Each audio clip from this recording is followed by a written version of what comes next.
My name is Riley Welch. I run a social media company called 92 Social. I just launched a brand new coffee company called Welch Coffee Co. I was gonna say my mom was my first customer. Yeah. And that's like one of the benefits of going to school. And I'm like, so I just started making coffee before Welch Coffee.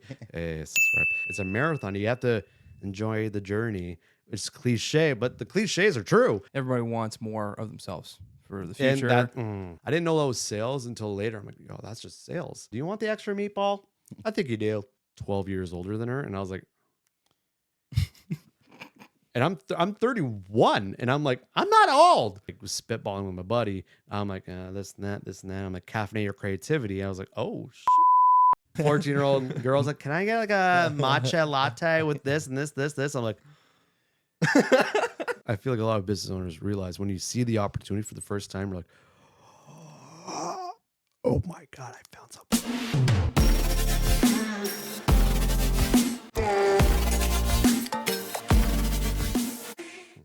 Hello, everybody. Welcome to a new podcast. My name is JJ Vola. Alongside here is my co-host Cal Vola. Welcome to What Do You Do podcast. Today we are joined by Riley Welch. Riley, thank you so much for being a part of our podcast. Tell everybody a little brief description of who you are and what you do.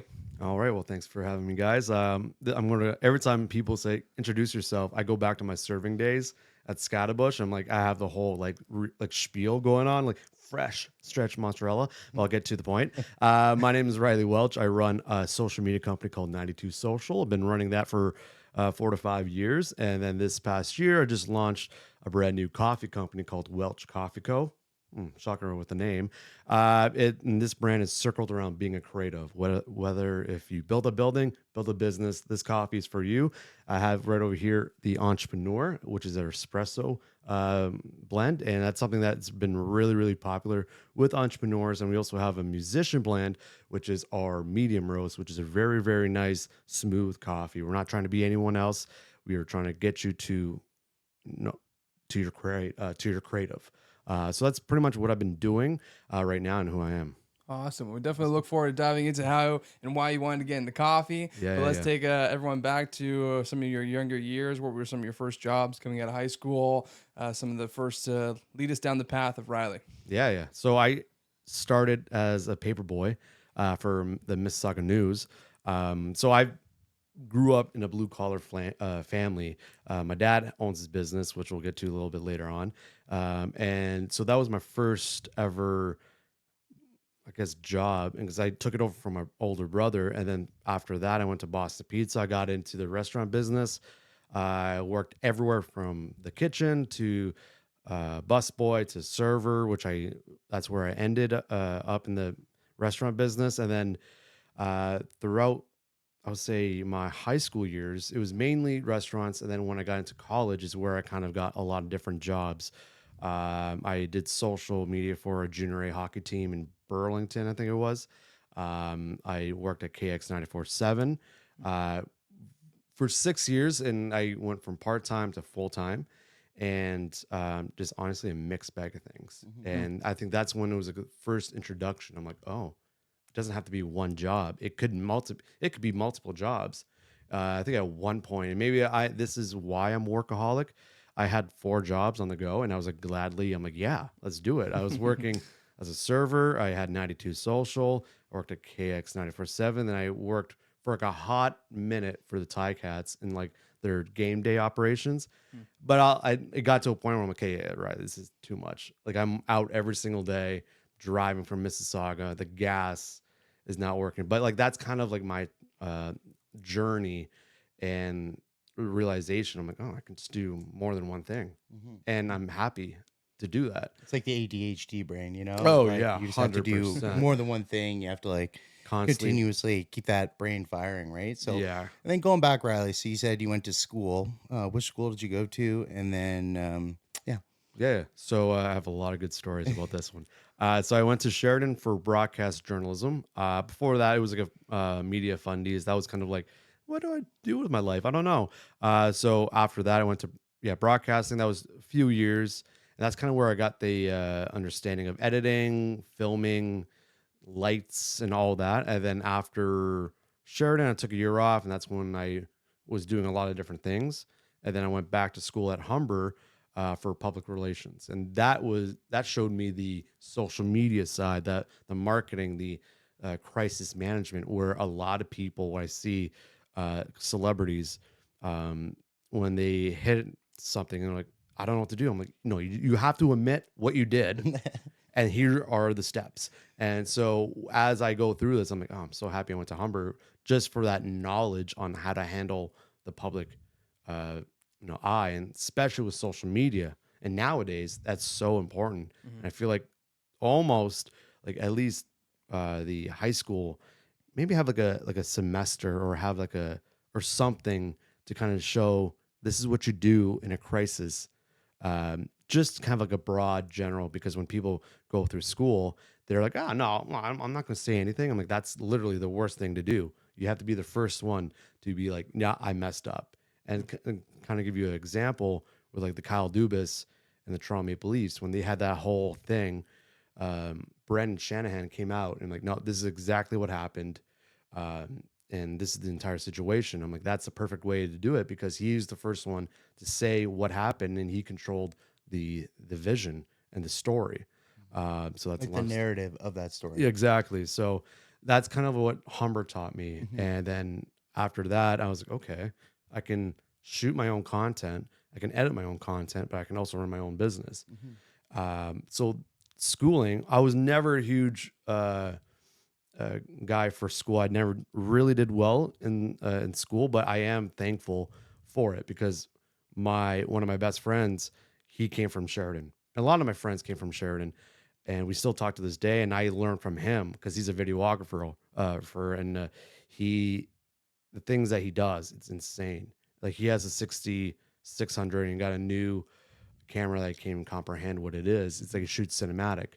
But that kind of thing, I'm like, okay, without school, I would have met this guy, and I wouldn't even elevated my business. Sure. And that's like one of the benefits of going to school. It's definitely Yeah. like when you go there, the networking aspect my of it, God. meeting all sorts of different people and whatnot. Now, when you were at Humber, was there like a social media course within that PR course, or was that available yet? Yeah, and that I still talk to the professor to this day. I'm like, he's the reason why I started 92, because he introduced me to social. Like, I always knew social, and I even did social for like restaurants growing up. Like, one of my jobs was at the beer market, Queensway in Etobicoke, and I did their Twitter, and I was like, okay, this is kind of cool. But when I got into the class, I'm like, oh, the SEO, the posting, all these different, like, I saw an avenue to be creative, and like, if it wasn't for that course, I would never thought I can do this for a living. So that was definitely the first introduction of like, oh, okay, because everyone needs social. I'm like, especially small business, and especially where the Lakeshore campus was. There's a lot of small mom and pop shops, and I was like, okay, this is like my clientele. So I kind of went out there and I said, hey, here's my packages, here's what I can do. But it all stemmed from that like semester. It was only one course about social media, but it all came from that. When I went to school, they didn't have any social media courses. Like in my marketing class, I went for operations management, but nothing like when I went. When were you in school at Humber then, roughly? Oh, buddy. Roughly. Roughly. Yeah. Very, very roughly. I would say 2014 to 2017. Okay. I was at Humber. Awesome. Yeah. Yeah. I was like, I'm like, what does my LinkedIn say? What does my LinkedIn say?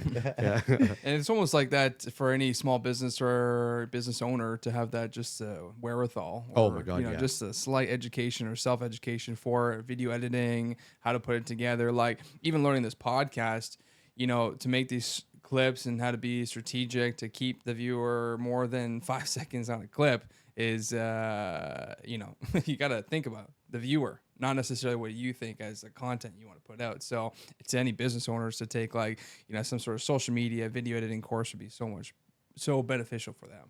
Oh, 100%. And that was one of the reasons why we have a consulting service is for that. And I had clients where they hired a marketing person, but they're more for traditional marketing, and they just hired me. Let's be serious. Just like a 4-week sessions, and it was literally, okay, what you're saying, I'm like short form content, keep it simple, stick to 1 or 2 platforms, and in the first 5 seconds. And what we do, again, I always say we, damn it, me. Because you're a big company, right? Yeah, we're and you have like to show that there's a man, team, right? dude, we're like 500 people company, Yeah. so massive. But like we do this thing called 92 cents, and for me that was just more so like a testing ground. I'm like, okay, how does this work? So it's essentially it's a clip that's maybe 20 seconds max, depending on the topic. But in the first 5 seconds, it's like you have to seal them. So you have to say something random and then get into the meat and potatoes of it. So I kind of use that as an example to them. I'm like, see, this is how I phrased it. This is how I kind of formatted it all. But yeah, it's the same sort of thing. Like every business owner needs to understand what to do. And that's why I always say less is more on social media. Stick with Instagram. Stick with Instagram. Don't get Twitter. Don't get Facebook. Don't get all these things. If you can, if you're like if that platform is bumping off, for Welch Coffee Co, for example, I decided to stick with Instagram and YouTube, and then I have a TikTok. But those two are my main drivers because the content I'm pushing out. But again, can go to TikTok, but the content I'm making is primarily for YouTube and Instagram, and that's a prime example. Less is more.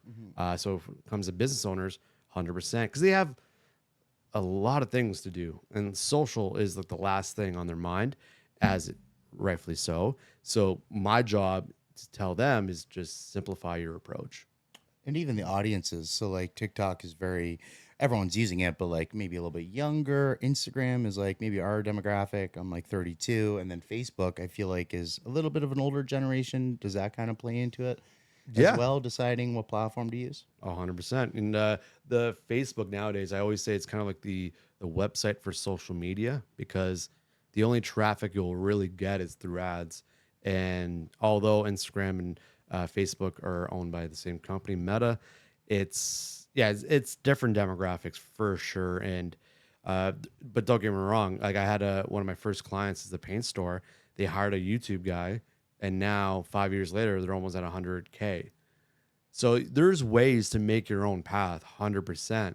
But if you don't have a person just for that, just stick to what the industry is saying. So like just Instagram or just LinkedIn or whatever it may be. It's like what you can kind of keep up with and manage. And, if you try and do everything, you're not going to keep up with it. Exactly. If you do just 1 or 2 things, you can at least manage that and whatnot. So 100%. And then going back to KX 94.7. So you said that was kind of a driver for you to start 92 Social. Like, can you take us through like working with KX and kind of what your role was there? Yeah. So I was primarily in the promotional department. So my first job there was to essentially take phone calls and put them on air. Board operator. It's like a super entry level job in radio, but it is, and you only work 4 hours a week on the Saturdays, but it's a simple job, but it's also taught me a lot in terms of timing, because it's all timing. When you say 5, 4, 3, the commercial's ending, they have to play the role, the intro to like the stand-up portion, then you have to hit the live key. So, that also introduced yourself to radio. I'm like, oh, so when I'm looking at that, I'm like, I'm very familiar on like the mechanisms of all that. And then I got promoted to promotional assistant, which was to go to the events, set up tents, be the man on the representing the station. So like a lot of Hamilton events everywhere. Like First Ontario, the CCMAs was a massive one. That's a great party to go to, the CCMAs. There's one coming. Yeah, they're in Hamilton this year. And then from there, I got promoted to promotional coordinator. And then in between the assistant to coordinator position, I started emceeing a lot of the community events. Festival of Friends, that's in Hamilton. I did the first half of the day when there was still sun, and then when the sun went away, that's when like the on air staff came into MC. But I was like, oh wait, I not only like this, I feel like I'm good at this, and that's something I'm like, oh okay, I can take that in my and add that to my toolbox where I can be in front of a camera or I can be in front of the like an audience. And my good friends Yasin and Shontario, they're musicians. I've emceed their shows all the time, but without KX, I would never had that experience or that confidence in myself to do that. Sure. So with KX, it taught me a lot and it gave me a confidence. And I also like country music and just having those connections as well, industry connections. Like Patrice, like met her through KX. Shout And out to Patrice. Yeah. check out the episode right here or there. Yeah, cards here or there. You're good. Yeah. Or like down below. Subscribe. And I know KX had like the street team and all that kind of stuff. Yep. And they would go out to events to help promote them and all that kind of stuff. Now, would you guys charge the event to come out with all the staff and all that kind of stuff, or was it a promotional thing for you guys? That's good. That's a great question. And oftentimes that's usually the sales department that handles that. I think that there was a cost towards that. The numbers, I'm not 100% sure because I was just the guy like, you go there 12 to 4. I'm like, got it. But sometimes when we do live on location remotes, I believe there was a certain payment from the client to the radio station. Again, not 100% sure on the exact amount. But yeah, there was some sort of like deal made with the radio station and the client. Got it. And at that time, like when you were doing all those promotional things, like what were they paying you at that time? Ooh, hourly minimum or- wage. Yeah, okay. Yeah, hourly minimum wage. But at that point, I was working 92, serving and radio. Then I had a hot flash with Hamilton Tiger Cats, but like I was using that as more of an experience because I was making my money as a server. Like I was oh my God, there's one time I worked at Scottibush Square One and I was closing, and I think I finished 2:30, maybe 3 in the morning, but I had to be up by 6 to drive to Hamilton to go to Guelph. And if anyone was a server or anybody in the restaurant business, once you're done, you're not like done. You're still unwinding, especially on like a Friday night when you're just counting the tips and like you have a drink. You're like, oh my God, what the hell just happened today? And then as soon as I get home, I don't think I slept. I was up for like 26 hours because I was like, I if I sleep, I'm not gonna wake up. And I'm like, so I just started making coffee before Welch Coffee. Hey, subscribe. And then, so I woke up and then I went to the station and the DJ, Mike Fuller, he looked at me. He's like, oh God, what happened? And I'm like, oh, dude. I'm like, I think there's still like pasta in my hair. I'm like, I don't know. Where am I right now? But I'm like, but kind of weirdly, I liked it because I'm like, it's just because I felt like I was working. Yeah. I was making my money. Yeah. And that's kind of like where like the work ethic and hustle that I pride myself on, who I am. And I think those are the days where I like really taught a lesson. I'm like, you get to work, like blue collar mentality with like the white collar execution kind of deal. So like going off of like, that's what kind of what KX did. And I'm sorry if I rambled on. Oh my God, I'm sorry. No, it's great. But it's great that you threw yourself in the fire from like a media standpoint 100%. and like, getting in front of the camera, meeting new people, having to network, whether you liked it or not, or, introducing yourself to people maybe you don't necessarily like, but it could be a good opportunity for you in the future or whatever the case is.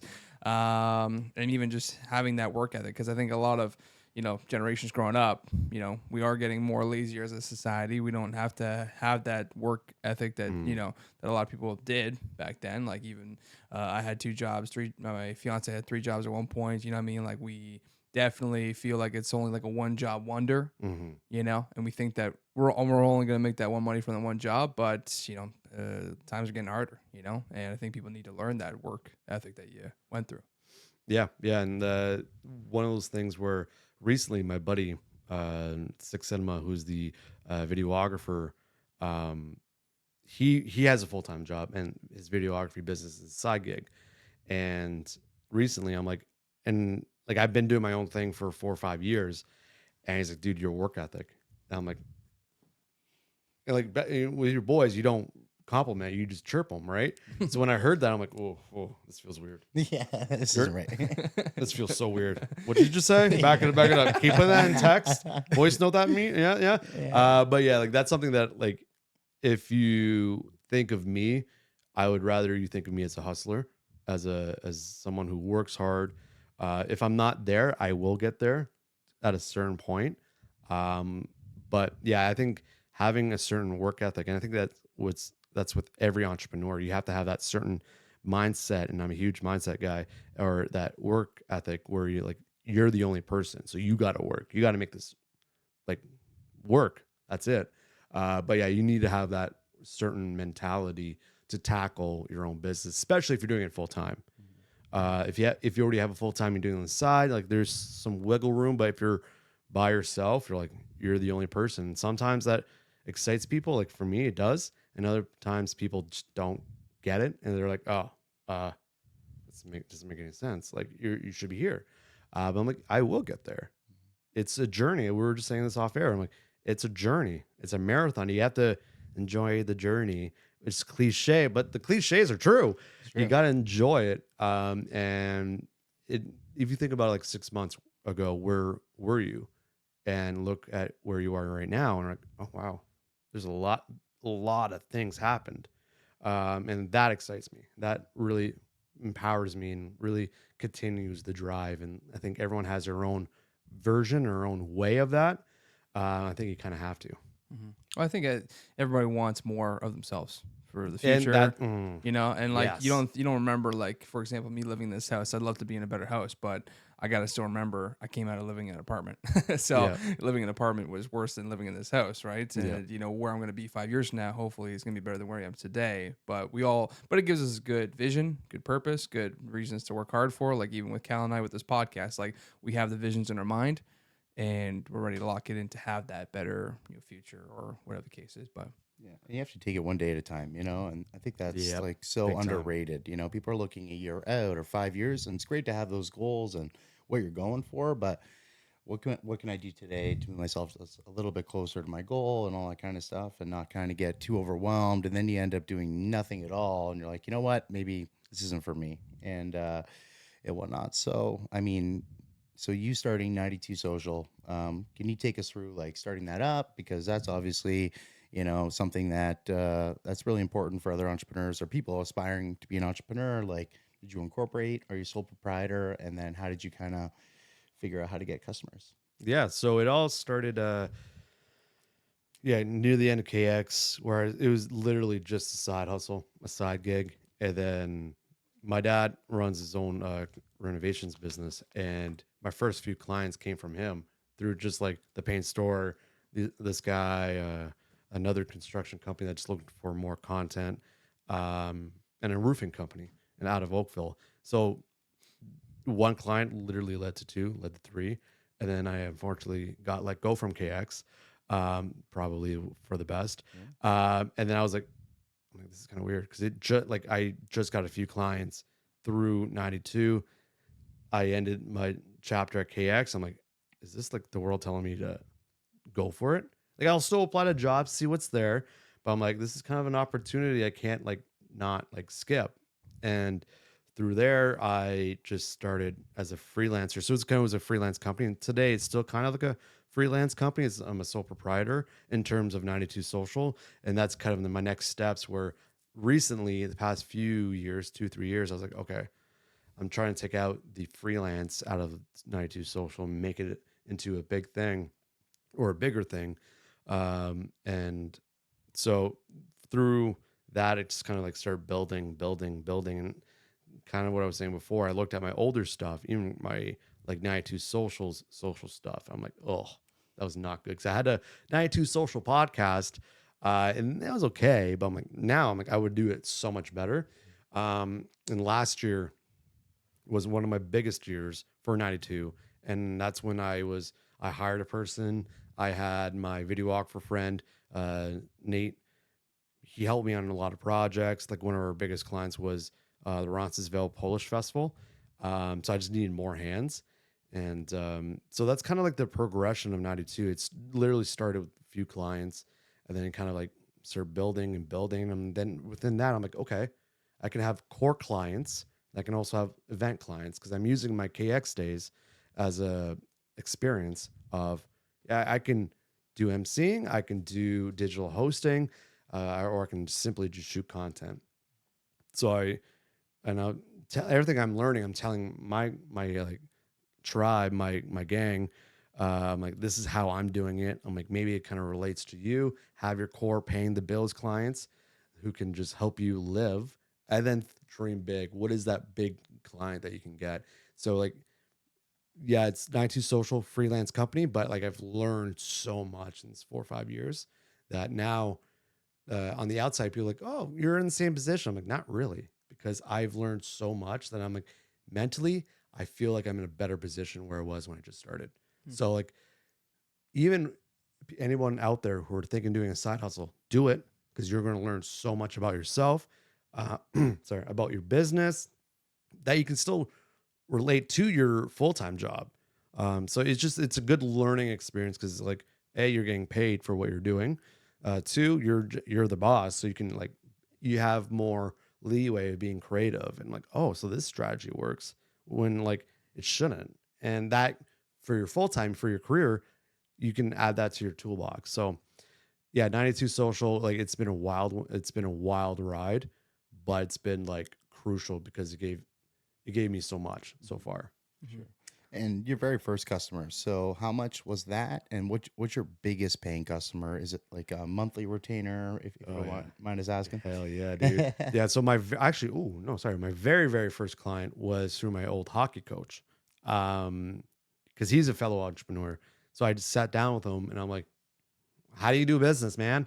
Coach, help me out. So he just like he still gave me a piece of advice I still take to this day. But my first client was a company that recycles e-waste.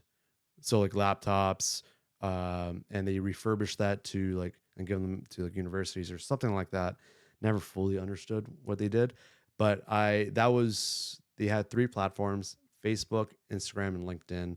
And I packaged all that for $400 a month. And I was like, yo, Yeah. dude, let's go out, boys. And then now I'm like, no. So now, and I do also have unique pricing for smaller businesses compared to other types of companies, but primarily I like to sit around the 1,200 to 1,500, even the $2,000 monthly.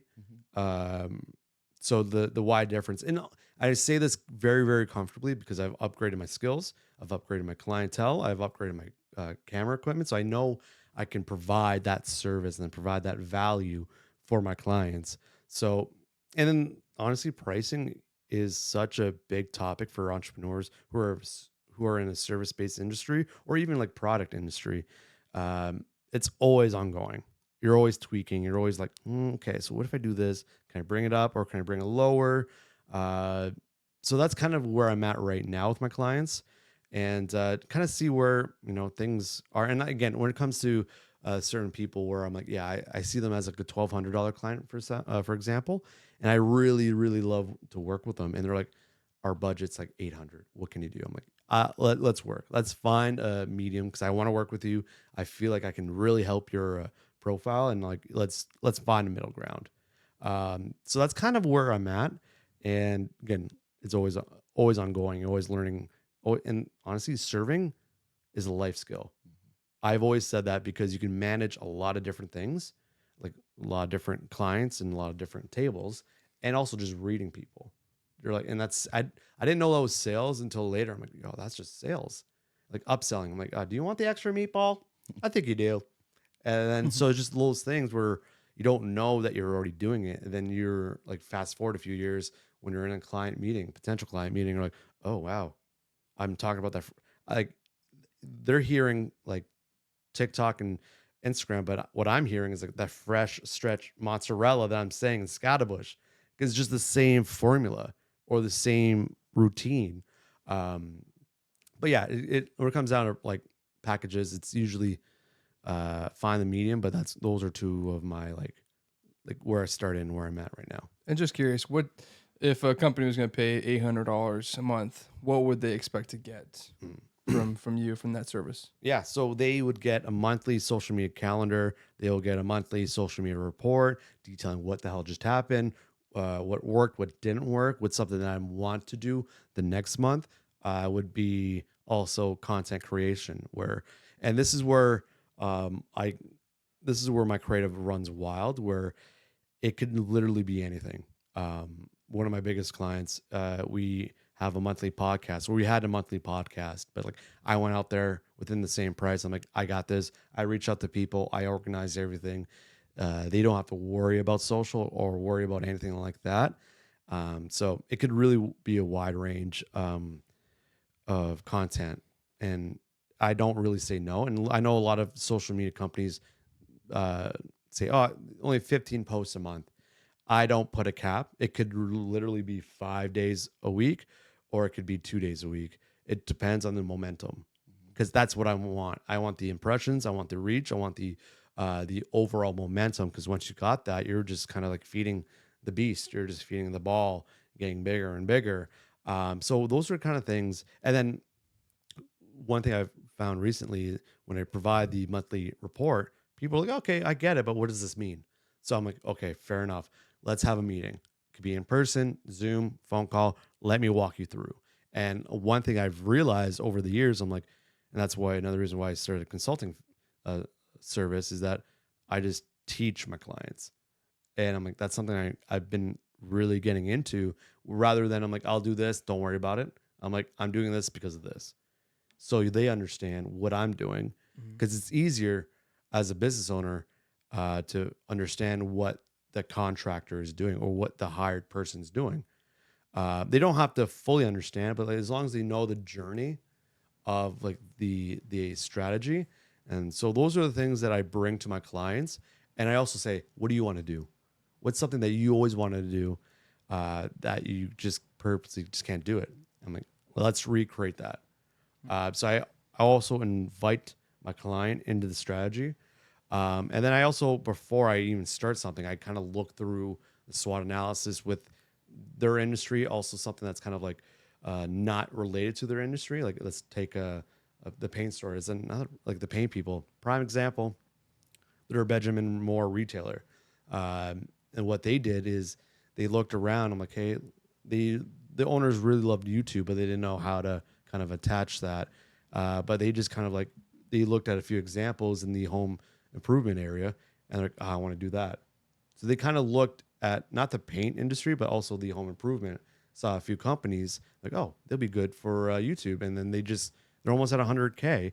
And that's just like a prime example. What I do is like look at everything. I'm like, what can I do? What's something that works for them, and what's something that works for them, and how can we make it to our own?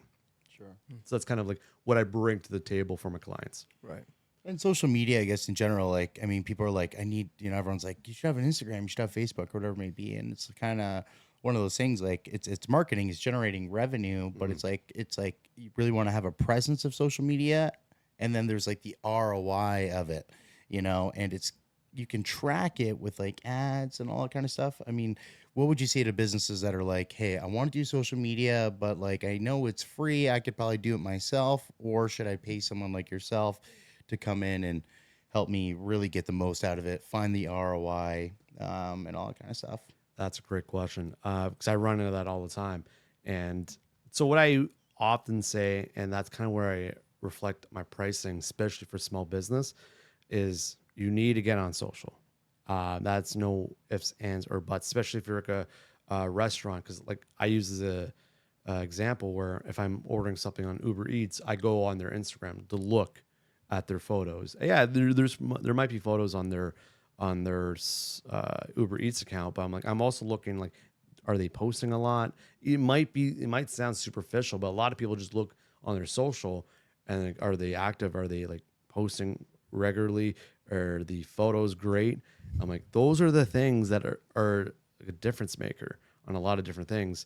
And when it comes to ROI, I have two different conversations between B2C and B2B. B2B, very, very much so ROI. What is my return on my investment? Like, what am I getting out of this? B2C is like we just want to get out there. We just want our brand and face to be out there. So I'm having two different combos. When it comes to B2B, I'm like, yeah, I get it. So if you want to have more leads, more websites, let's do some ads. Let's do something. And then we can kind of track it through there. But with B2C, I'm like, it's more creative. It's more like more videos, short form content, reels. Let's do it. So it's kind of like per client, you kind of have those unique conversations. But yeah, it's kind of hard to say, what do I say in those types of conversations? Because it is a little bit unique, but I have seen that quite often. Yeah, it's like if a company comes to you, they're like, okay, we're going to pay you $2,000 a month. Am I getting $4,000 back, $5,000, $10,000, whatever it may be? And that's like the one difficult thing with social media, I feel, is that like, you're like, how do you, and back in the day, I mean, people put up billboards and like they put up these signs all over the place, handed out flyers, and there's no way to track it. Yeah. Which is kind of cool with social media now, is that you can put a Facebook ad out there, have a tracking URL, and then you can kind of see who kind of comes in and buys whatever it may be if you're running an offer or something like that. So that's what's really cool about it, is that now you can actually like see what is coming from that output. Yeah. I had a conversation with a smaller business owner, and she just started her own vet clinic, and she was just asking me like, what should I go on Instagram? Like what we've been talking about. And she's like, what about like traditional media? Like, those postcards, those calendar magnets thing. And I'm like, I might come off as biased, but I'm like, I'm more digital, but I do have background in marketing. I'm like, there is some value, and it depends on where you are. And that client is in Mount Pleasant, Toronto, East End, more of like an older demographic of an area. So even talk about like realtors, I'm like, it's not a terrible idea because that's who lives in the area. So it does depend on where you are, what you're pushing out. But yeah, it's just reading the situation, and just like serving, you got to read the people's vibes, the emotions. Like, are they having a good time or are they not having a good time? How can you fix that? And it's kind of like on a go kind of thing. And the big thing too is being different, like from that vet clinic, right? It is more local. I mean, as much as she wants to go viral or on, Instagram, TikTok, whatever the case is, like it's different from Welch Coffee. That can be direct to consumer, ship online. Like you want to be more, broad and, come to social media, like you gotta, attack everyone who loves coffee, right? Yeah. Versus like that approach for her would be much more sense than, because if she's got something on the other side of Canada, they might love her content, but they're never going to do business with her, right? So, yeah. Hell yeah, dude. And oftentimes, because we had that conversation where I'm like, okay, on that note, when you're following someone on Instagram, you have to follow the right people. So you don't want to follow like Joe Rogan, or do you want to follow a podcast because that's not your demographic? Do that with your personal, but like if you're trying to grow your profile, follow the businesses within your area, follow the associations because they'll see you, then most likely follow you. But you have to keep posting. So it's just kind of like, you said it perfectly. You don't want to be wide. You want to be very, very like focused. So you just be one with the community. So you don't want to feed off of that. But yeah, because you don't want someone from in Victoria wanting your services that are in Toronto, because it's a different vibe. Yeah, because like you said about the restaurants, it's funny because when you're going through like social media, like I got probably 100 pages I follow food, right? Because it's just like it looks so good. And there's one place in the States where like I love sushi, and I'm like, man, I'd be there every day because of the stuff that they're making. Like it just looks so good, but to them, like they're killing it, right? Yeah. And I'm sure like they have like 300 followers on Instagram, but majority of the people who follow them, not to say we'll never be able to, but maybe would love to have that opportunity one day if they're driving through to go to that sushi restaurant. But it keeps them in that mind of like, if they pass through, they're going to that sushi spot. You know where it is. Yeah. You kind of know where it is. So you're almost, as you're planning a trip, you're like, oh, honey, do you want to go to like drive by here for some reason? Like you're like looking for other like things, but meanwhile you're like, sushi. I want to go sushi right now. It's on the way, but it's complete off the detour. Yeah, I've not done that before.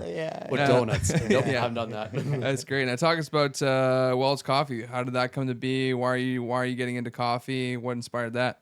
Yeah, so Um, the over the pandemic, I noticed a lot of like e-commerce brands are popping off, and I was like, oh, okay. And then going back to that paint company, because they're a great example, they shifted during pandemic to get on Amazon, and their business boomed.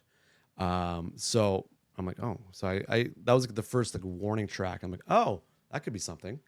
And then I'm like, I don't know. Like, I don't know if it's like I can do it.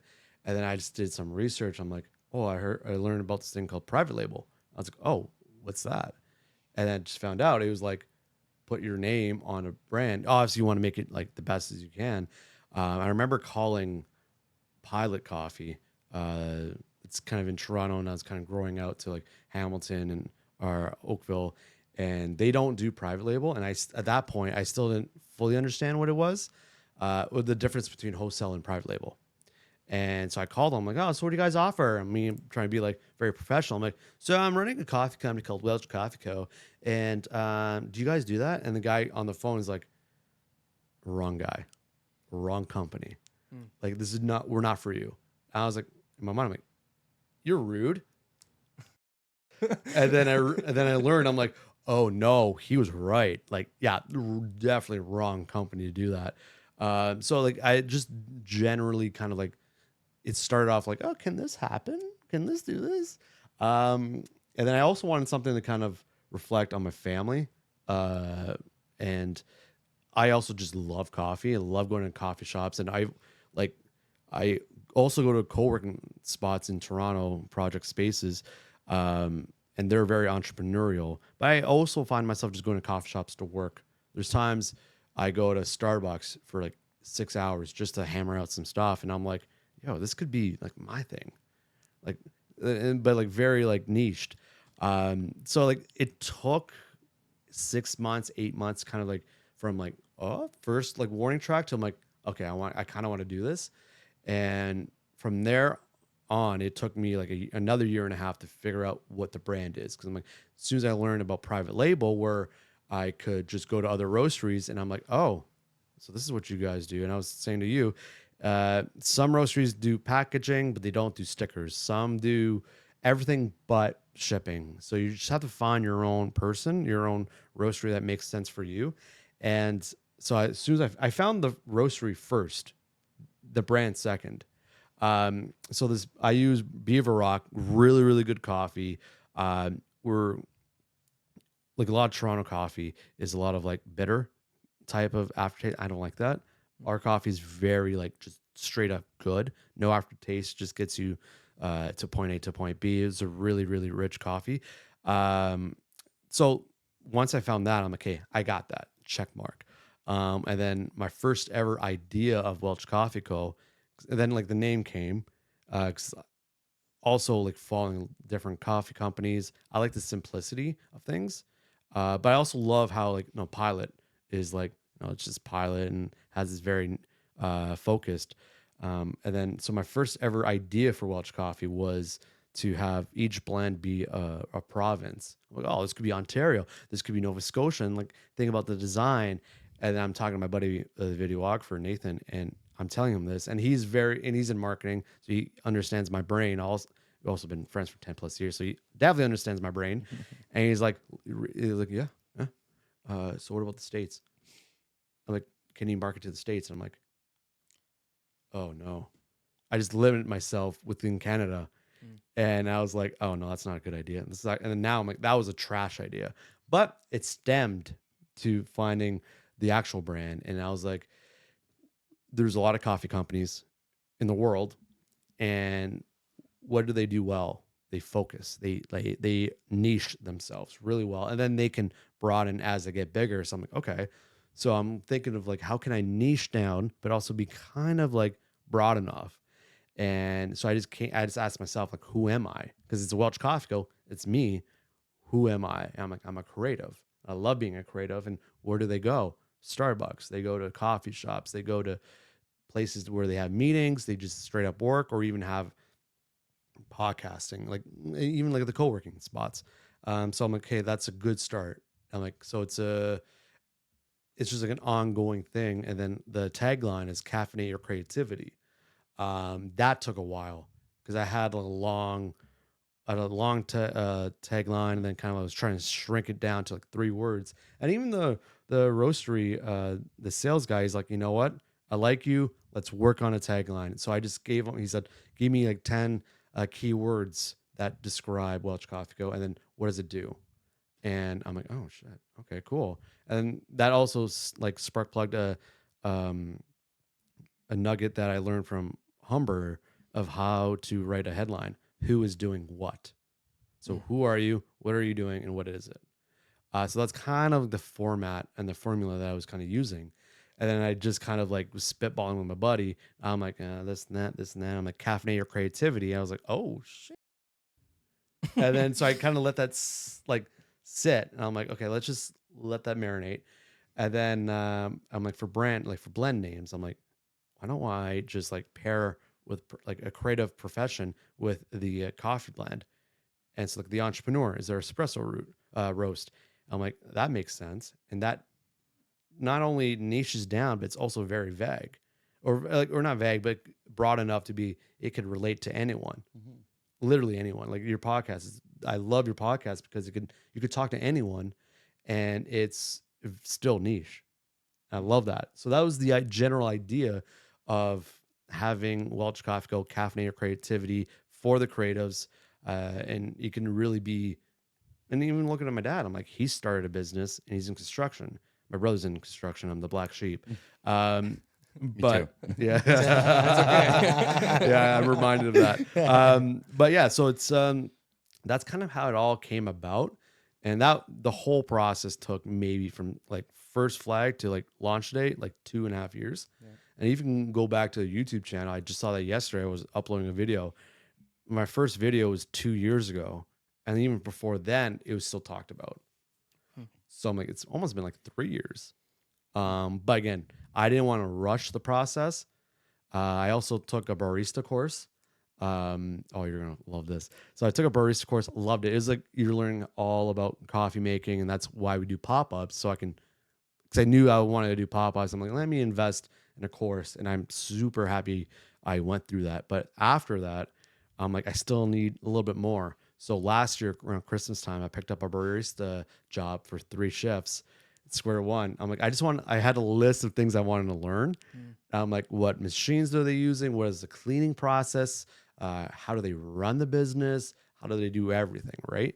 And then it got to a point, and it was like 6 years after my serving career, or not career, I guess let's call it career.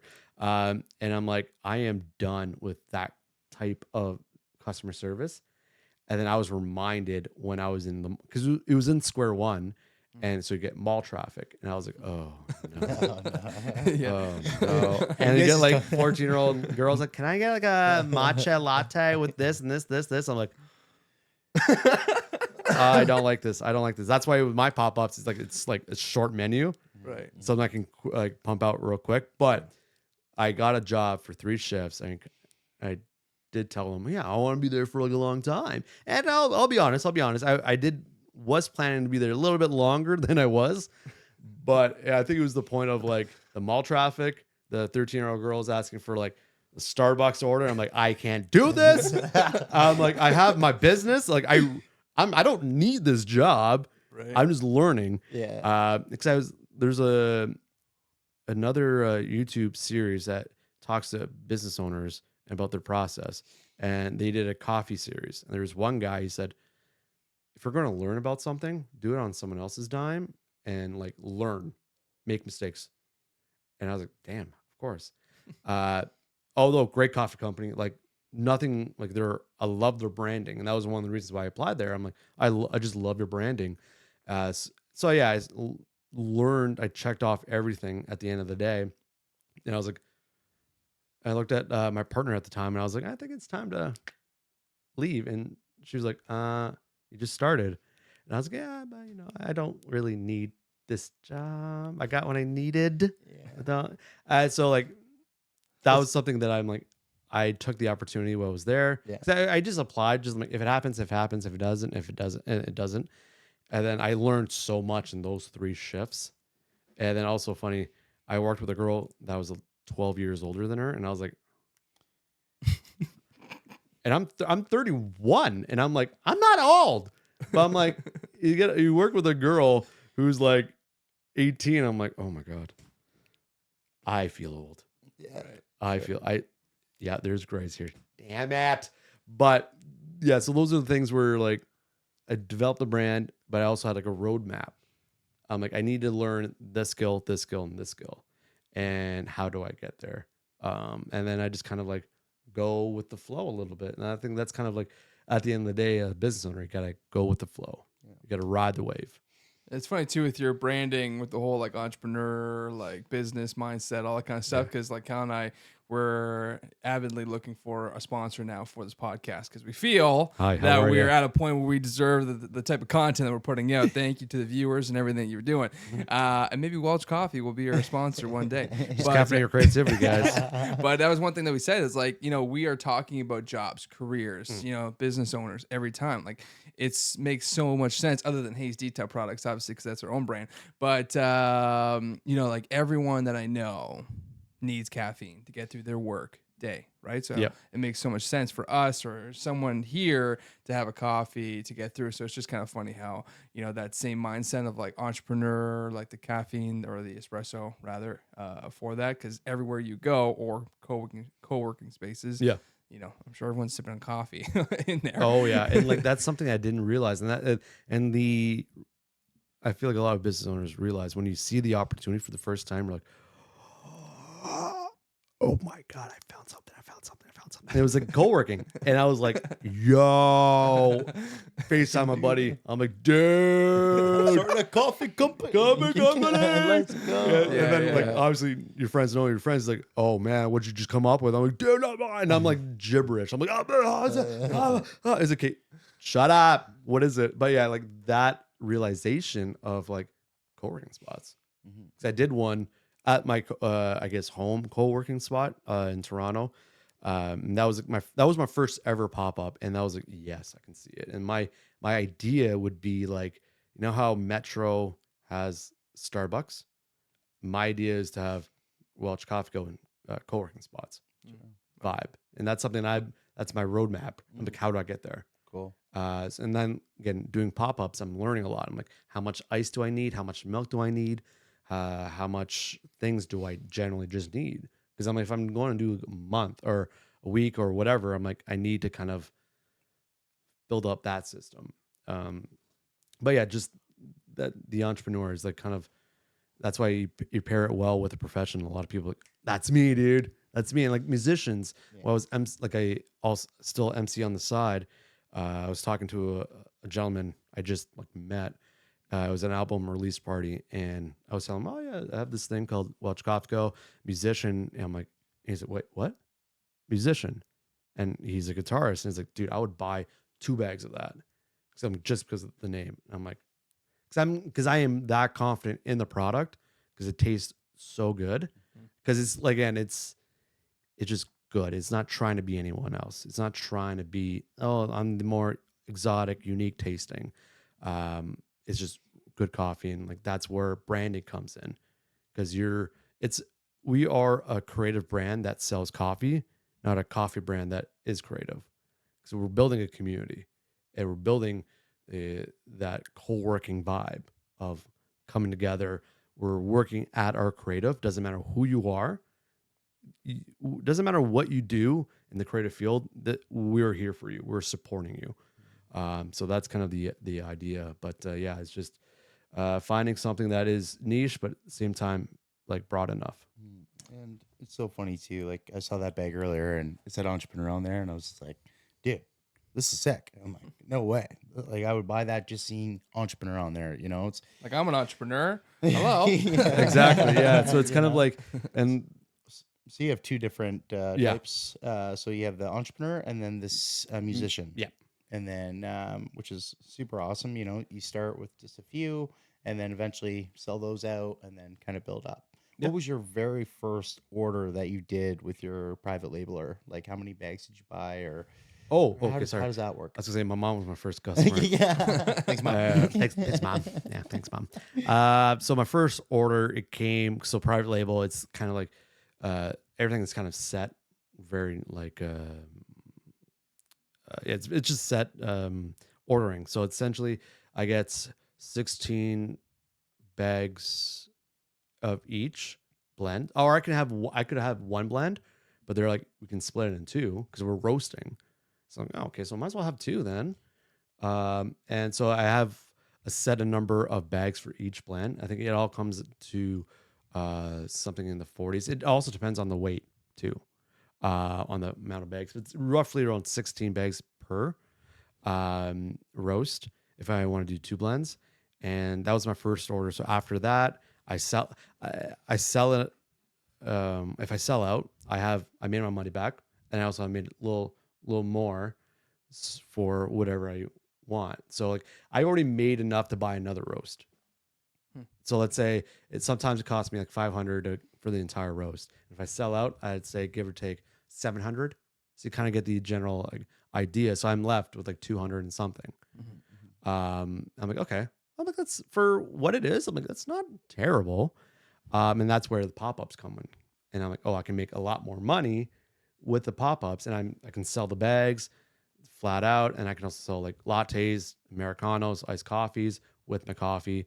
And then now I'm thinking, now that I have done a handful, I'm like, okay, I got that generally understand or that down. I'm like, now I'm thinking about merch. I'm thinking about, I should have brought my mug, mugs, all these things that I can sell at the pop up.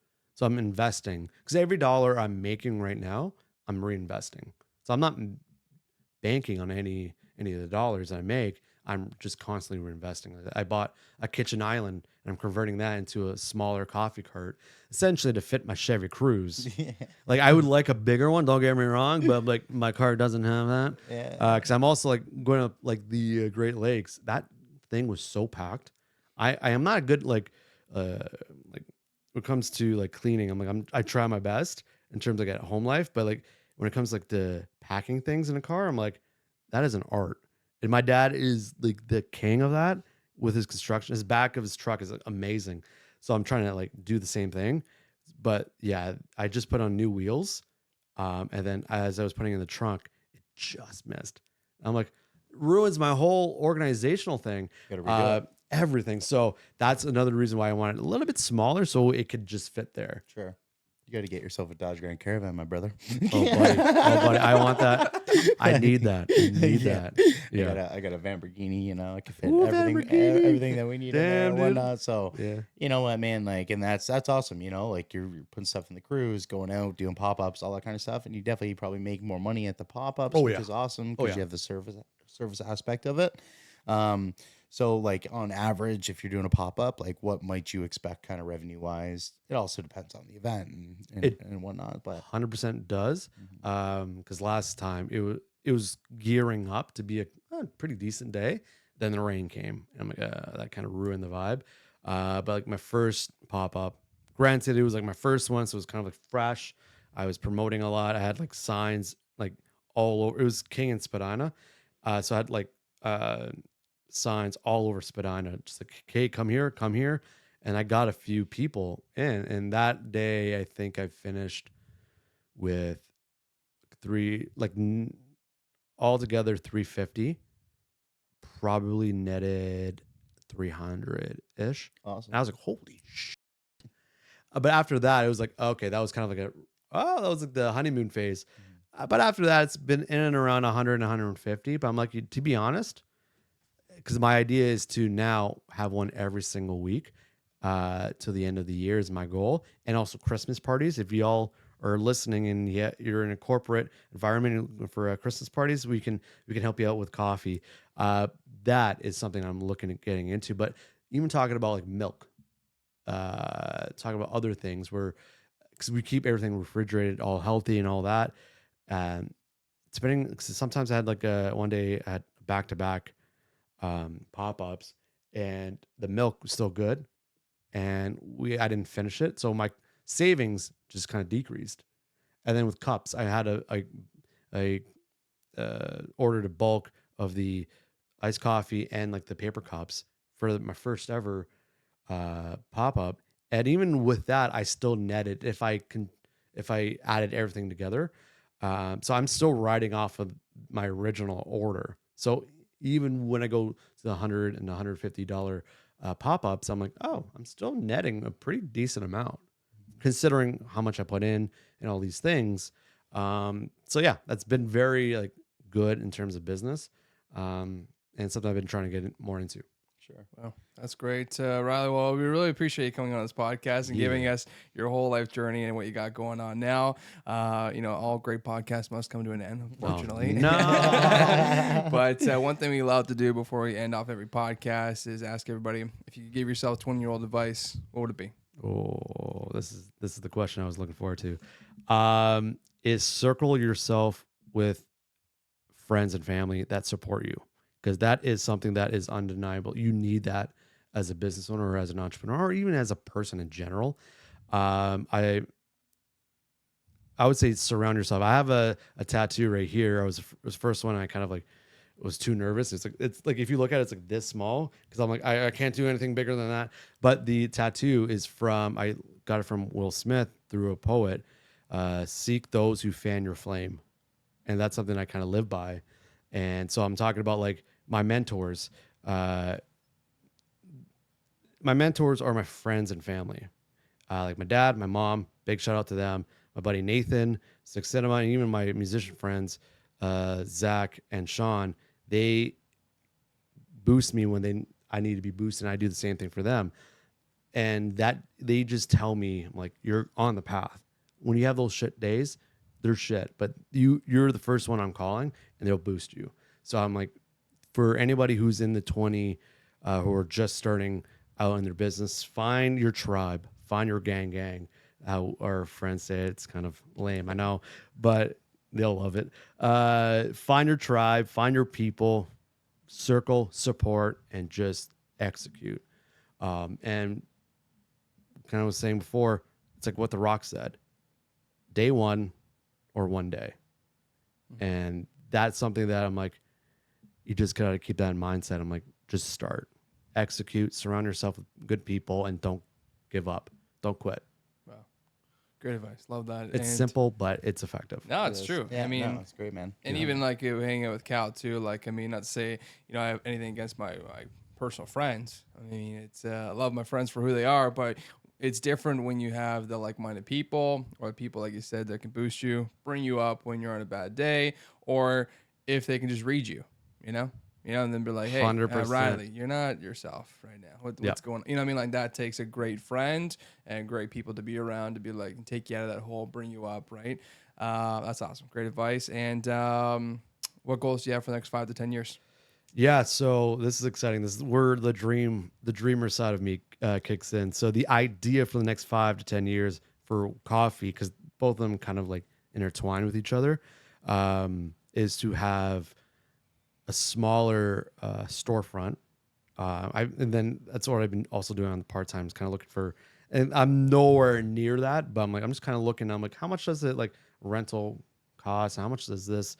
So the idea would have a smaller storefront that's converted to a coffee shop, but also like a co-working spot that has like a podcast studio, that has studios for creatives can shoot their own content. And then obviously like having the sign Welch Coffee Co, but having a creative hub for creators to come in. Even if they don't drink coffee, I don't care if you don't drink, like, we want you. So you're gonna have tea. You got tea. It's coming out. Yeah, hopefully. But yeah, that's kind of the general idea for the next 5 to 10 years, and then almost kind of keep doing that all around.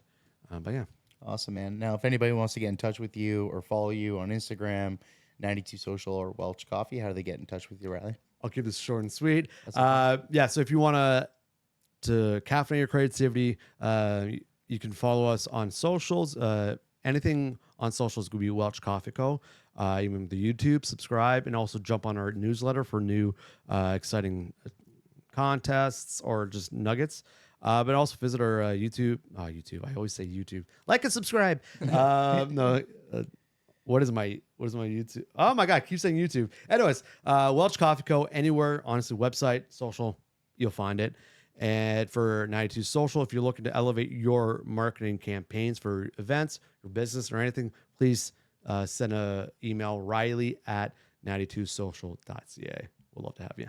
Wow. And That's thank great. you very much, guys. Appreciate Hey, it. Thanks so much for awesome. coming Thank on, you man. so much, Riley. And to everyone who's listening, hope you enjoyed today's podcast. We're going to be having a little fun little giveaway too. So go to our or our Instagram, What You Do Podcast, and we're going to be giving away a entrepreneur coffee bag. So find that post. Make sure you leave some comments down below to make sure that you're entered into that contest. And to everyone who's listening, thank you so much. Like the video, hit subscribe so you don't miss out on any future content. And we look forward to seeing you in the next podcast. See you, everyone. Yes. Wow. Okay. Sorry about that. I rambled, dude. I rambled. Sorry about that, guys. That's all right.